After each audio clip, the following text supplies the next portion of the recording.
berceau d'un vieux château, une promesse vient d'arriver. Une princesse tout étonnée à qui l'on vient chanter. Que sera, sera. Tell me about your life in Vietnam before you left. In Saigon. Well, now it's called Ho Chi Minh City because the communists took over. That's the earliest I remember. I remember a typical kid going to school. I went to a Catholic school. American kids went to a different school for like American children. I'm not sure, but the kids I went to, they're all Vietnamese. I remember the nuns were very strict. They traumatized me. Talk, with your friend, you get whack in the hand, or if you don't sit, because like that little bench, you wear a skirt, Get whack in the knee with the rule, yes. I still remember that. We just learned Vietnamese and French. So French was our second language. So I learned everything, you have to recite poem, everything in French too.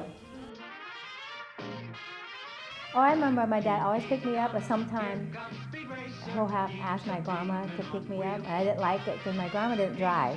But she'll have one of those, what do you call those? They're called siklo.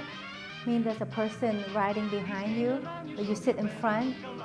My grandma, she'll let me watch like American Wild Wild West. Yeah, I was supposed to watch it.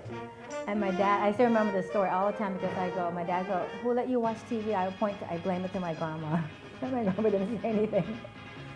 Always Wild Wild West, maybe Bonanza. My mom spoke English. My dad spoke a little bit, and my mom spoke more. My mom, she's a secretary. She worked for the American. My dad, I remember he worked for one of my mom's brother, which is my uncle's paper company. We had, because my mom worked for the Americans, so we always have she always orders stuff from Sears. We have all the dishes from Sears, that's famous, My mom, she worked for the Americans, that's all I remember, because every weekend she'll buy, they call it PX, I guess my favorite, Ding Dong. It still is, or Twinkies, Hershey chocolate milk. I remember more American food than the Vietnamese food eating in Vietnam. We didn't live close to the beach, but if you go to the beach, you rent the whole place. It's almost like, I guess you call it Airbnb now. But you rent a place and we all stay together, they make food to eat. Yeah. Asian, I don't know, we always eat. There's always some kind of get it together, eat. I think we just hear people evacuating from up north. So I know my dad originally is from the north. That he moved to the south, possibly because of the war, a long time ago when he was young. Same thing with his family, his siblings. And my mom was originally from Central, and she moved to the south. But that was maybe when she was young too, so it's not I don't think they were ever actually in the war. They probably know ahead, so they had to evacuate. But yeah, we didn't think about much of the war back then. We live in the city.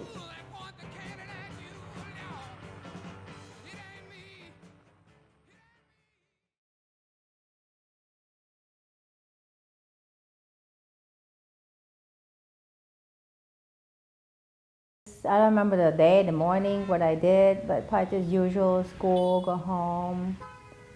And I remember my mom coming and said, okay, I think we have an hour to pack and leave. So while my mom worried about, okay, just pack clothes because we didn't know where we're going to end up. My mom worried more we'll be in the jungle somewhere. And we just left, we just worried about packing, we left everything. Left my dad, that's the only thing that I missed the most. My little dog, yes. I had a little papillon. My mom was really sad because when we got to the airport, we just had a small family. Just our family, my grandma, and my aunt had 2 kids. But all her co-workers had lines of relatives with them, lines, each of them. So my mom just sit there. But nobody believed my dad, nobody believed my mom, so they all got stuck behind. I remember getting onto the, it was I think one of those military planes, this huge floor on the bottom, we just sat, each of us sat. Yeah, and then we first stopped at Guam. We stayed in I guess they call it barrack. Because they had bunk bed. I remember that. It was my first time on bunk bed. Next thing I knew, we ended up in Camp Pendleton. That we each all stayed tent. I remember we stayed with my aunt and my grandma. Maybe another family, but not like too many people in one tent. And then when we stayed there, that's when we heard the fall of Saigon.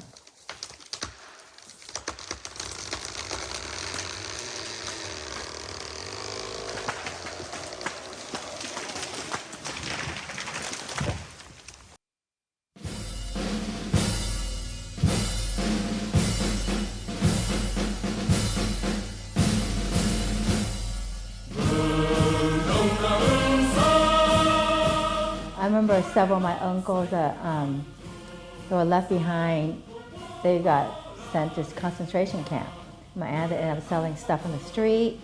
You don't know what starvation is until you went through that. Yeah, they didn't have anything. One of my uncles, when he was in a camp in Thailand, he said there's so many Thai pirates that really people got raped, killed.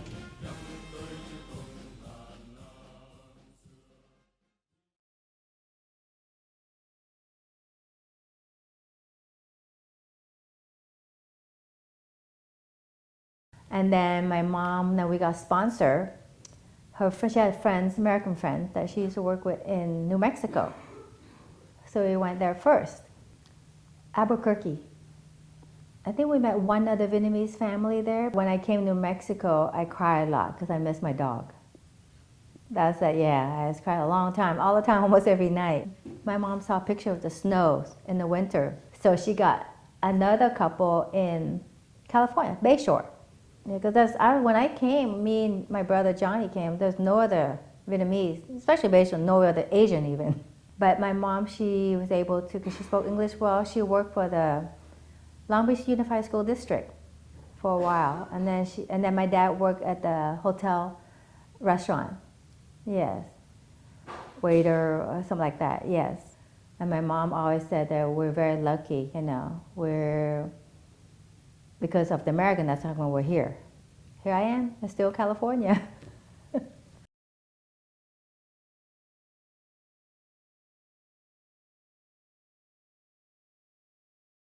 I did go back finally 3 years ago with Mira, my daughter, and Joanne, my nephew. It's completely different. But I was able to go back to my school and one of my house. Now it's become somebody's house, and the girl there was kind of like, no, you can't take pictures in front of our house. My school now become a convent. I visited school, I took picture. They asked me whether I wanted to see the nun. I go, no, that's okay.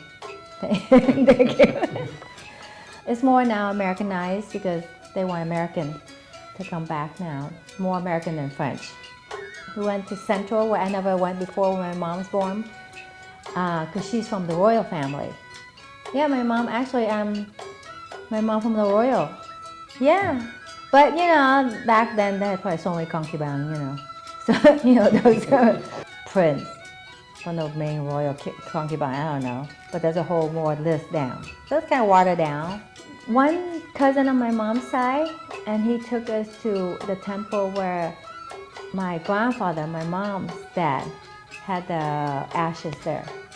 Oh, and I was able to visit where my dad was born in Hanoi, up north. Now that I remember of, I think we were just lucky, we were blessed that we left early. I still remember a lot from Vietnam, but most of my life are here. Just lucky I'm here. I mean, a lot of people, I think they should appreciate being here. Because you can't say much. America, you have much more freedom than any country. Even now, just like, I'm sure more freedom in Vietnam now, but you still have to watch what you say. You can't just say, bad thing about the communists.